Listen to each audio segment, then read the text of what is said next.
análisis, con especialistas de RR Noticias. Ya saben, cada miércoles a esta hora la mesa de análisis político, y hoy, pues, ¿qué otra cosa puede estar presente en la agenda nacional que no sean los resultados del domingo, y cómo interpretarlos y qué lecturas hay para lo que viene ya en el año 24? De esto platicamos hoy.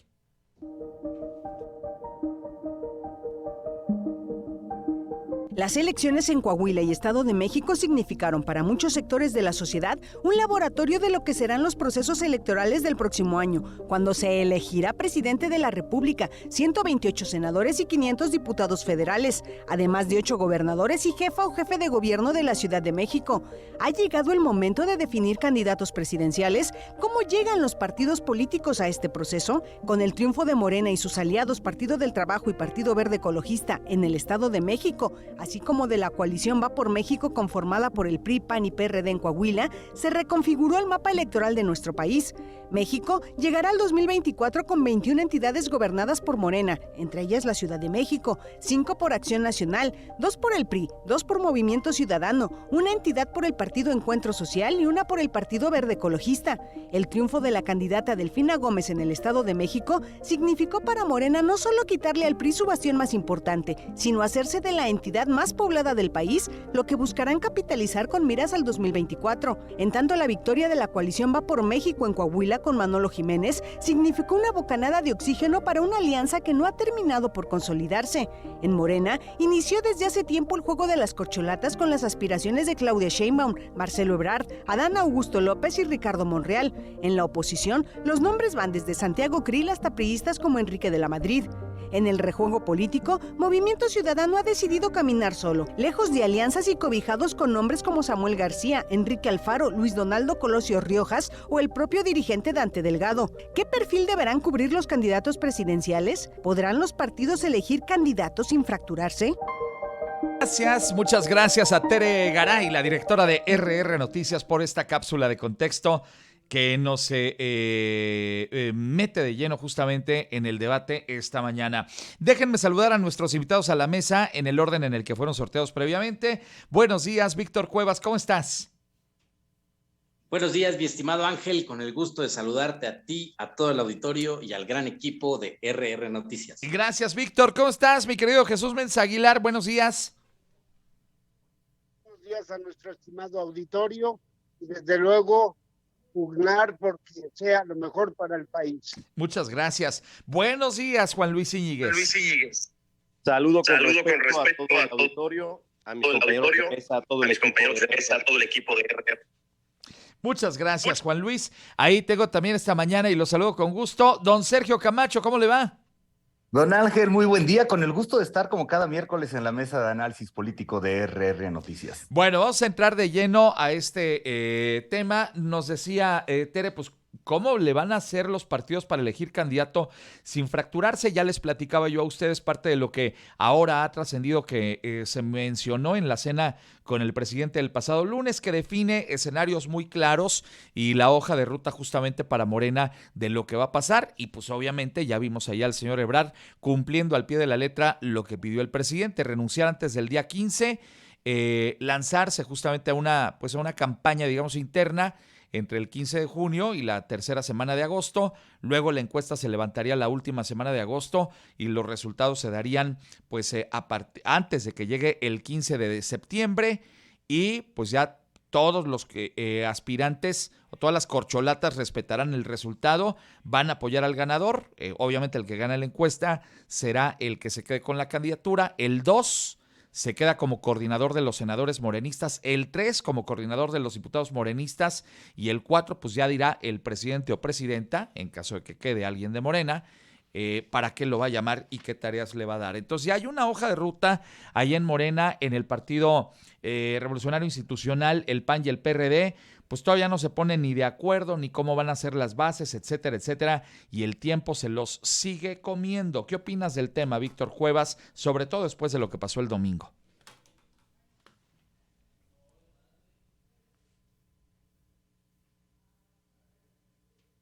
Se me congeló la señal ahí con Víctor, voy a regresar con él. Vamos a dar paso a Jesús, mi querido Jesús Mensa Aguilar. ¿Qué opinas? ¿Cómo se van a ir dando estas hojas de ruta de los candidatos? Bueno, pues es por demás interesante. Morena tiene claro, el presidente, que tiene que haber competencia. Y la competencia en esta ocasión significa la diversidad de pensamiento al interior y los perfiles que delinea, pues me parecen los adecuados. ¿Por qué? Porque él sabe que tiene la oportunidad, Morena, de poder conducir el destino del país. Y eso es muy alto, es un honor para cualquiera de los competidores y tiene que ser el mejor. Bueno, muchas gracias, Jesús. Juan Luis Íñiguez, oye, en Morena pues ya llevan un caminote andado y en la alianza opositora todavía no definen ni las reglas y mucho menos los candidatos. Pues a partir de este domingo se acabó todo lo impredecible del momento político y social actual de nuestro país. Quedó confirmado que el partido oficial anhela el retorno de una hegemonía total con los tristes resultados ya conocidos por todos. Sabemos, Ángel, Morena no existe sin el presidente. Están obsesionados con ganar el próximo año como sea y con la mediocre postura de que ahora resulta que López Obrador no era la cuarta transformación, sino que solamente deja las bases. Imagínense nada más. Y así con sobrada arrogancia, con un país hundido en la peor crisis de violencia, de salud, de economía, se ha dado el banderazo de salida para sus fichas o corcholatas a quienes ya les pidió renunciar a sus cargos. Y bueno, hablando del Edomex, y a pesar de todo lo comprobado, decidieron que fuera la señora Delfina, pues entonces a disfrutar de lo votado, lo van a lamentar. Y en la oposición tenemos que dejar de escucharnos solo a nosotros mismos.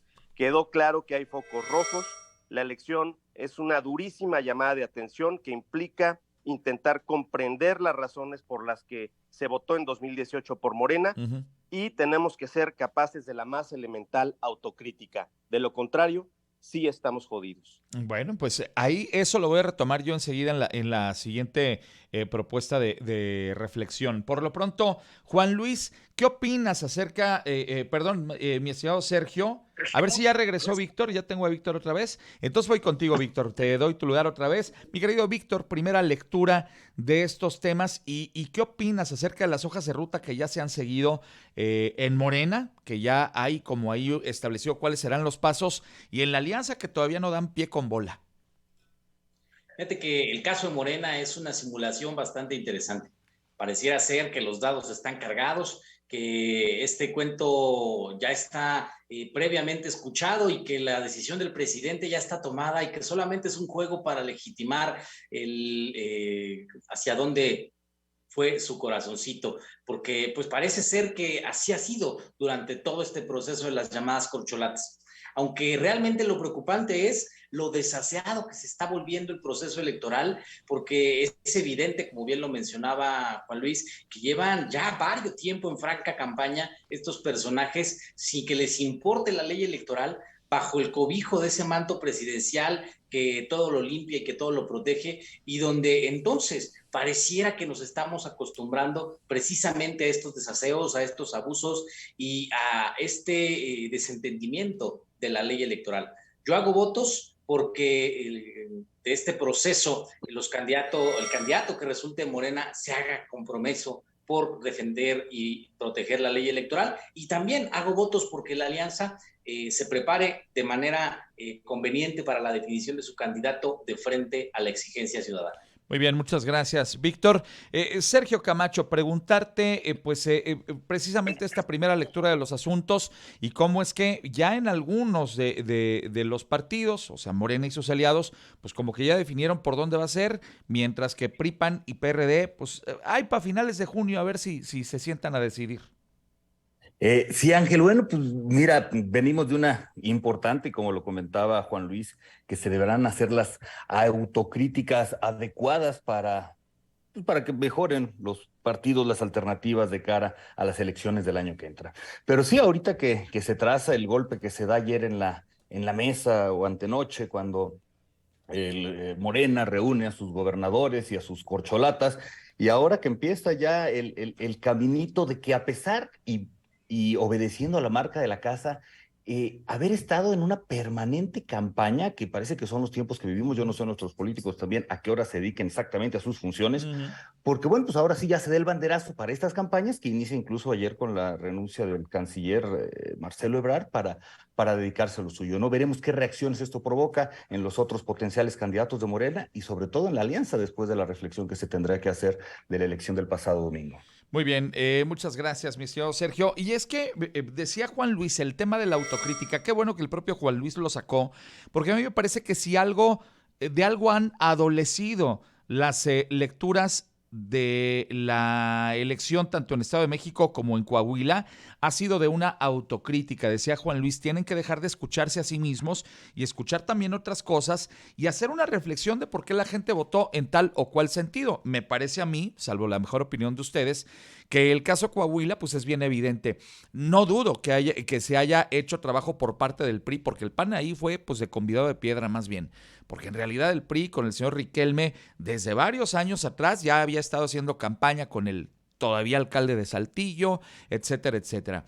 Y ahí, pues la división de Morena y sus aliados terminó generando una estrepitosa derrota para ellos. Sin embargo, en el Estado de México terminaron echándole más la culpa al gobernador del Mazo por no haber actuado que por las cosas que seguramente no se hicieron en campaña y por el desgaste de la marca PRI. ¿O cómo lo ves, Víctor Cuevas? ¿No tuvieron culpa en la pérdida del Estado de México? Coincido completamente con Juan Luis, es tiempo para que la Alianza Va por México empiece a ver hacia afuera, a escuchar a la ciudadanía y a entender por qué no estamos logrando generar ese arraigo por parte de los electores y sobre todo, lo hemos visto y está quedado demostrado que mientras más gente sale a votar, más son las posibilidades de que la Alianza Va por México triunfe. Naturalmente, la situación en el Estado de México es multifactorial, ¿no? Se debe a muchas las razones que quizás incidieron para que no se diera el resultado, a pesar de que todo mundo vaticinaba una derrota estrepitosa de más de 2 cifras, inclusive había quienes decían que se iba a ganar 3-1 por parte de Morena, pues los resultados ahí están. Muchas de las encuestas que se levantaban se equivocaron y lo demostró la propia autoridad electoral. Morena falseaba encuestas con el ánimo de intervenir en la percepción de la sociedad para decir que ese arroz ya se había cocido y que entonces no tenía caso salir a votar por Alejandra del Moral. A mí me parece que el resultado, si bien no es el mejor escenario, sí por lo menos demuestra que hay una fortaleza en la Alianza Va por México y que es el camino que se debe seguir para ganarle a Morena en el 2024. La diferencia termina siendo de 8 puntos y creo que esos 8 puntos perfectamente se pueden cambiar hacia el año que entra. Pues sí, pero es una derrota como quieran llamarle, ¿eh? Pero bueno, vamos contigo, Jesús Méndez Aguilar. Después de todo lo ocurrido el domingo, ¿por qué no hay ejercicios de autocrítica? ¿Por qué no se reconoce claramente el origen de estas derrotas para los diferentes partidos políticos? Porque sí, Morena ganó en el Estado de México, pero perdió bien gacho en Coahuila, Jesús. Sí, indudablemente. Claro que sí, se perdió. Y bueno, eso es innegable. Lo cierto es de que si los propios candidatos que Morena lance a la contienda no hacen trabajo político, tienen credibilidad en su presentación individual y desde luego la oferta política que pudiera ser Morena, pues no tiene caso que compitan. Sin embargo, pues están en su oportunidad de hacerlo. Bien, muchas gracias, mi estimado Jesús. Déjame preguntarte también a ti, Juan Luis. O sea, tú lo decías, la falta de una autocrítica es muy evidente. Sí, claro, y más allá, Ángel, de las muy respetables aspiraciones políticas que están avaladas incluso por la Constitución, cualquier mexicano puede aspirar a ser presidente de la República y de una vez lo decimos, nadie que tenga la más mínima sensatez puede y debe darse como derrotado previo antes de contender o de intentar llevar esas aspiraciones a buen puerto. Lo tenemos muy claro, las elecciones parecieran ejercicios repetitivos y que en algunas condiciones pues se pueden aplicar algunas fórmulas que dan resultados. Para mí hay 3 tareas para ganar una campaña política. Se tiene que demostrar poder a la cúpula, se debe generar certeza a los liderazgos y debemos brindarle esperanza a los ciudadanos. Hay que analizar, Morena la tiene relativamente sencilla, nada más tienen que esperar que López Obrador oficialice su decisión. En la oposición tenemos un problema, son demasiadas las aspiraciones. ¿Y en qué consiste la responsabilidad?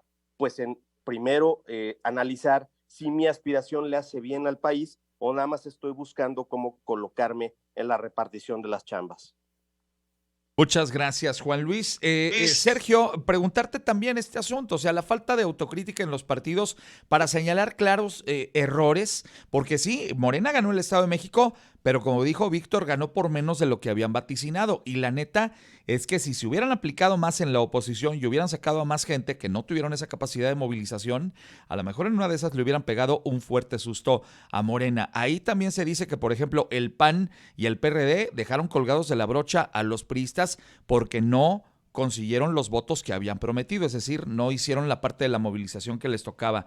Total que, parafraseando a Víctor Cuevas, también las derrotas son multifactoriales, pero luego no se analizan esos conceptos, Sergio.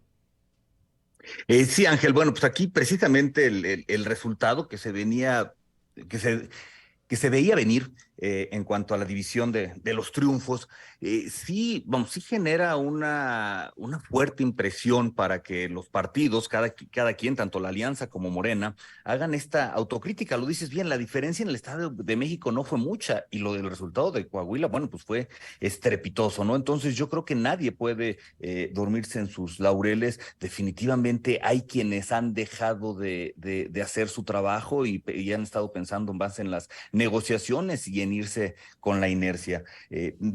Definitivamente el trabajo de los partidos ahora será importantísimo para todos, digo, para el fin que busque cada uno, y evidentemente tienen que buscar cómo hacer conexión con la ciudadanía, porque si algo se reflejó en los resultados de este domingo, bueno, pues fue que volvió a triunfar la apatía, que las votaciones siguen siendo muy, muy bajas, la participación, y entonces, pues, ¿qué sucede? Bueno, que la política está muy desgastada, las caras que se están manejando, que siguen permaneciendo en el escenario, no generan empatía en el potencial votante, y bueno, pues eso se refleja en las urnas, en los resultados y en la calidad de los gobiernos que tenemos.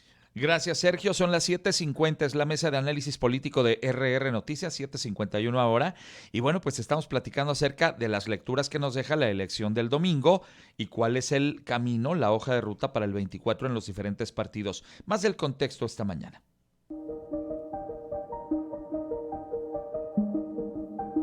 Morena llegará al 2024 acompañado por el Partido del Trabajo y del Verde Ecologista. De acuerdo a su dirigente Mario Delgado, será el próximo domingo cuando el Consejo Nacional discutirá y aprobará los términos de la convocatoria para elegir candidato o candidata a la presidencia.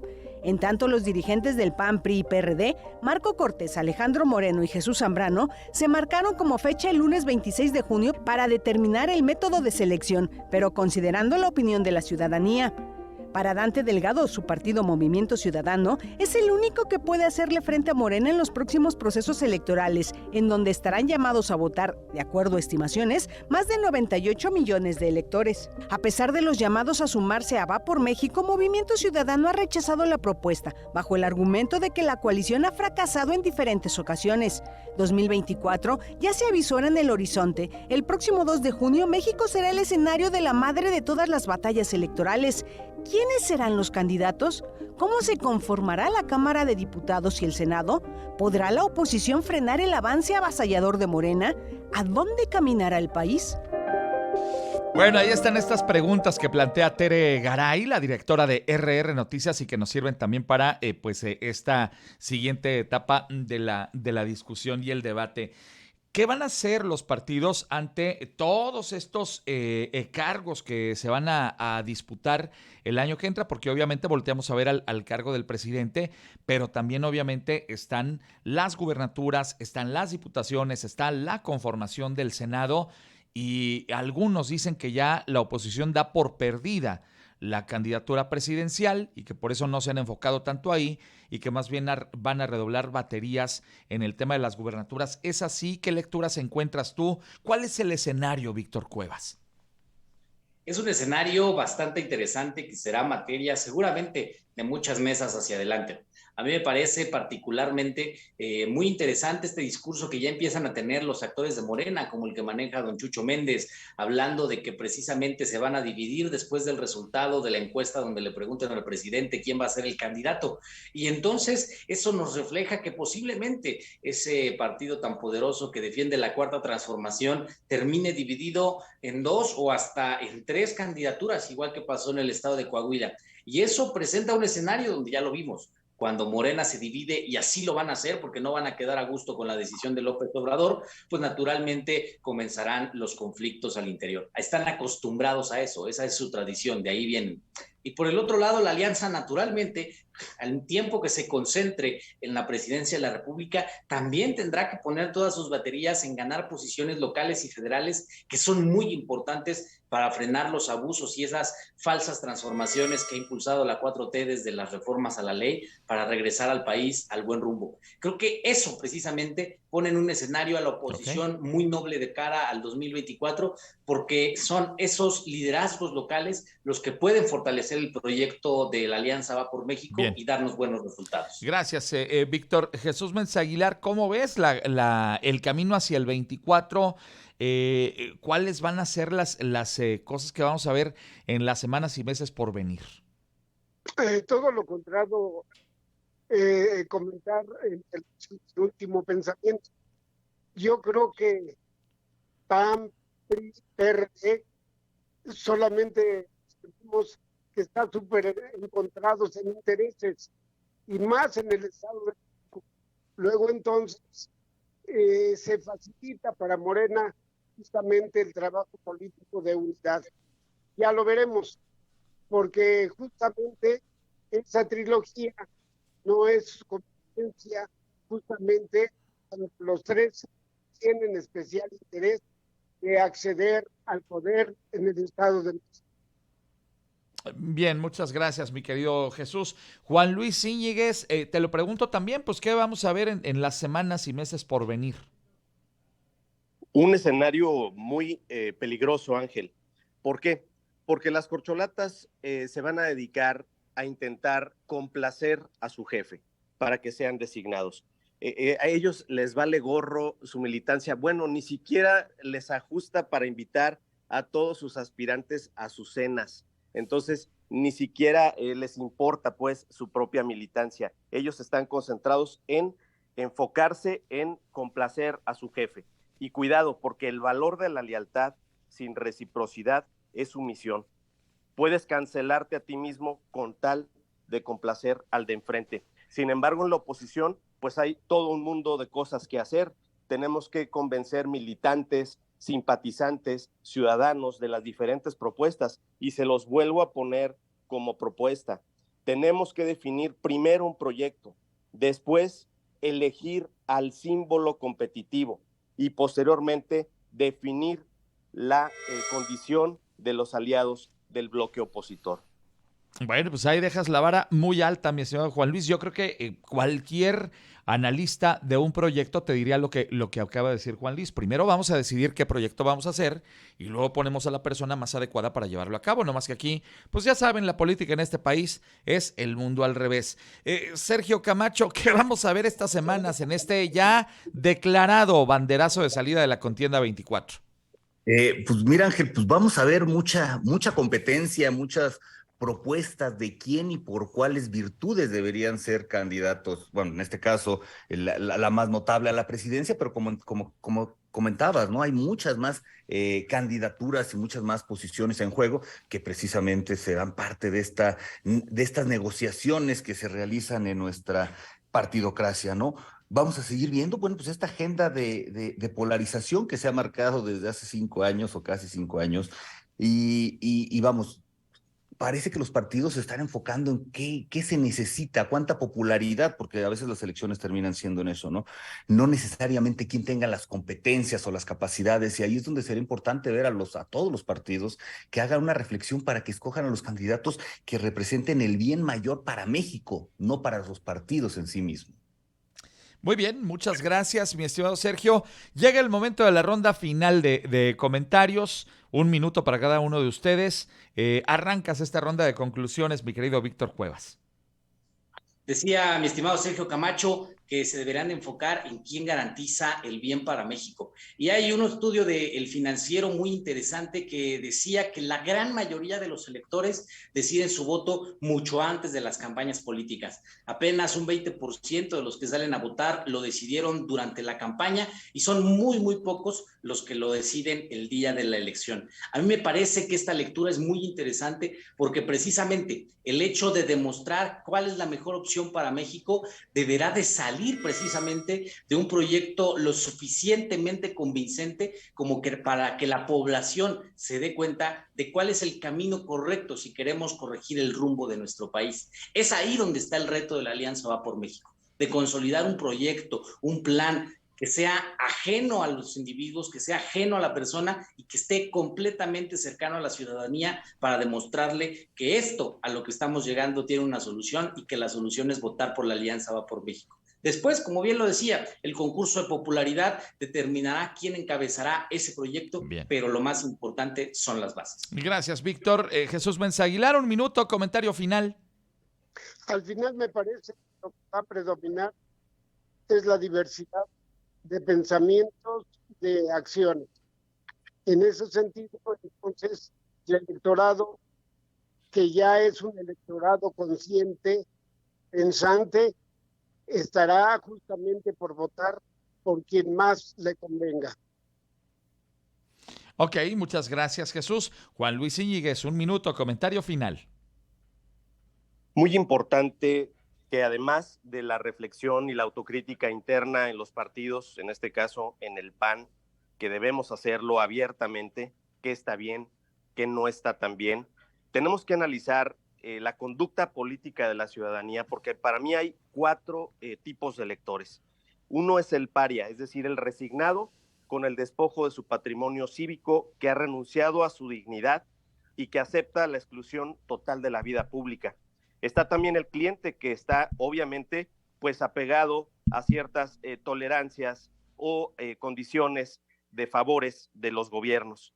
Está el cómplice activo o pasivo, que por cobardía o codicia pues incurre en solidaridad con el régimen faccioso y que se vuelve un traidor del poder al que debiera de combatir. Y están también los ciudadanos libres, los que están reflexionando su voto por un proyecto, que están esperando propuestas, que están deseando que se termine la división en México. Y aquí tenemos claro en Querétaro que hay posibilidades de tener esperanza, porque tenemos en el gobernador Mauricio Curi un claro ejemplo de cómo se pueden hacer bien las cosas. Gracias, Juan Luis. Cierras la mesa esta mañana, Sergio Camacho. 1 minuto, comentario final. Gracias, Ángel. Pues mira, efectivamente, si los partidos políticos, los políticos, hicieran o realizaran históricamente su chamba con la mayor seriedad posible, poniendo, como lo decía hace un momento, primero a México y no a la partidocracia en sí misma, como ha venido sucediendo, probablemente el electorado deje de votar con el estómago, deje la apatía.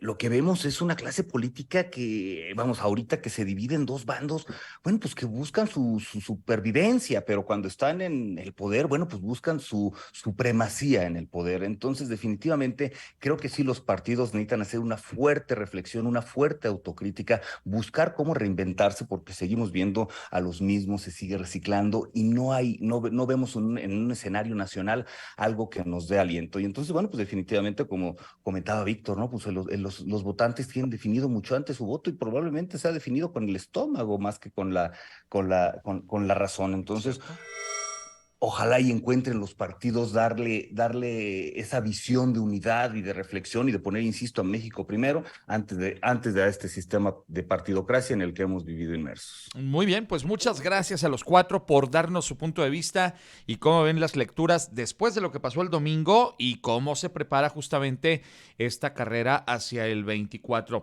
Gracias, Víctor Cuevas, te mando un gran abrazo. Pues ya es medio año, yo te mando otro abrazo, mi estimado Ángel, y que tengan todos una excelente tarde. Muchas gracias, don Jesús Menza Aguilar, gracias, Chucho. Hasta la próxima y me respeto para todos los de la mesa. Gracias. Mi querido Juan Luis Íñiguez, Chiva hermano, ahí van los refuerzos.